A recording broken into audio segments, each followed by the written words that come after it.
The way that people are responding to the new movie Sound of Freedom should really disturb you, no matter what your political position is. See, if I were the devil, and I'm not, but if I were, I would politicize something like trafficking in order to get people to stop focusing on the actual issue.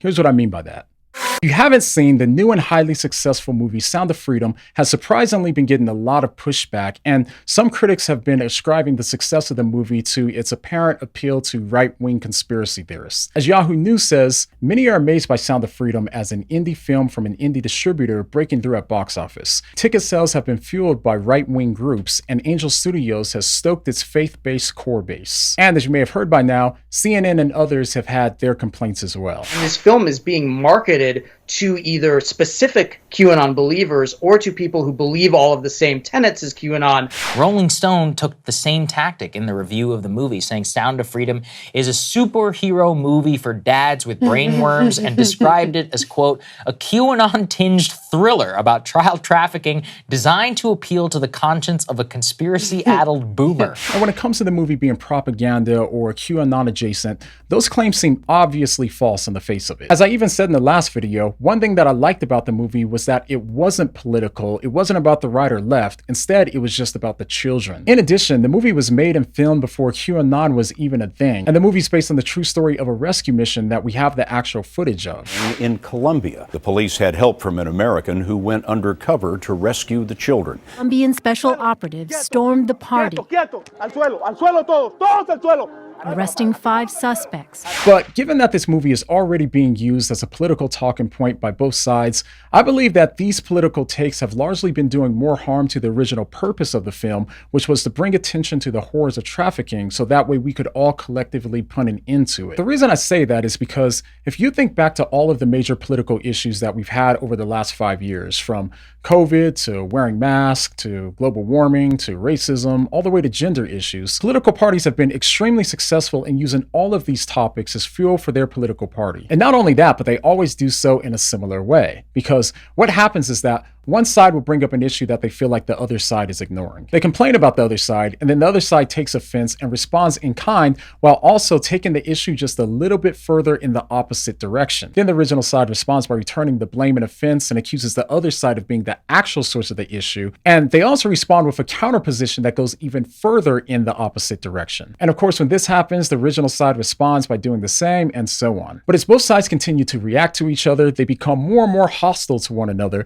until they both eventually blame the other side for all of the major problems in the world, and being so convinced that the other side is the source of all evil, they think that anything that the other side says couldn't possibly be true. And this always ends with both sides denying that the issues that the other side brings up are serious issues or even issues at all. Now, as child trafficking is becoming more and more politicized, my fear is that something similar is starting to happen when it comes to trafficking. As politics takes a hold of this topic, this evil practice of trafficking, something that all of us should be behind stopping, no matter what our political views are, will be something that becomes more and more about political opposition and less about protecting children and victims. The conversations will continue to be dominated by reactionary attempts to show just how horrible the other side is, and we'll all continue to fight with each other about who's worse instead of teaming up to fight against trafficking. So to return to what I said at the beginning of the video, if you were the devil, what would you rather have? Both political parties coming together to fight trafficking, or instead have them so fixated on blame shifting that eventually we can't help but argue with each other while the kids are being ignored in the background? Of course, if you were the devil, you would rather have us fighting each other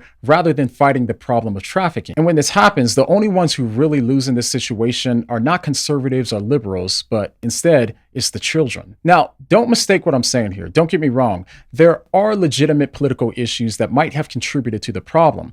But the way that we deal with and react to those issues only seem to make the problem worse. Even if the other side is a problem when it comes to trafficking, it still does us no good to allow our reactions to be more focused on the other side rather than the children. When we enter into the game of reactionary, our reactions are often the fuel that take the focus off of the actual issue and gets overridden by our inclination to defend how good our political party is and how bad the other side is. But as Christians, we have the resources to understand that none of us are immune from giving in to the desires of our flesh. It's so easy for us to turn these victims into political currency that we can use to dunk on the other side while losing sight of what God has called us to do. We can too easily get swept away into scoring political points and forget that these are actual kids in slavery as we speak. Now, I know that what we don't want is to create stumbling blocks to these kids' freedom by allowing our political zeal to keep everyone distracted from the real issues. The more that we react in our flesh and the more that we become preoccupied with fruitless complaining, the more that we're acting like the world rather than the salt and light in the world. If they respond by accusing us of evil, instead of us reacting and responding to them, we can focus on doing good and allowing our good works to speak for themselves. Because, as Peter says, live such good lives among the pagans that, though they may accuse you of doing wrong, they may see your good deeds and glorify God on the day he visits. So, as Christians, let's work hard not to give our political opponents ammunition to reject what we're saying by being accusatory or unnecessarily offensive. Let's reject the temptation to respond in unwise ways that will only cause more division while simultaneously enabling the real issues to go unnoticed. And lastly, when it comes to how we should navigate these issues, let's be wise as serpents, but yet innocent as doves. And if you're looking for more guidance on issues surrounding politics and Christianity, go ahead and check out this playlist here, and I'll see you over there. But the next time that you find yourself caring more about scoring political points rather than the real issues, what are you going to say? What do you mean?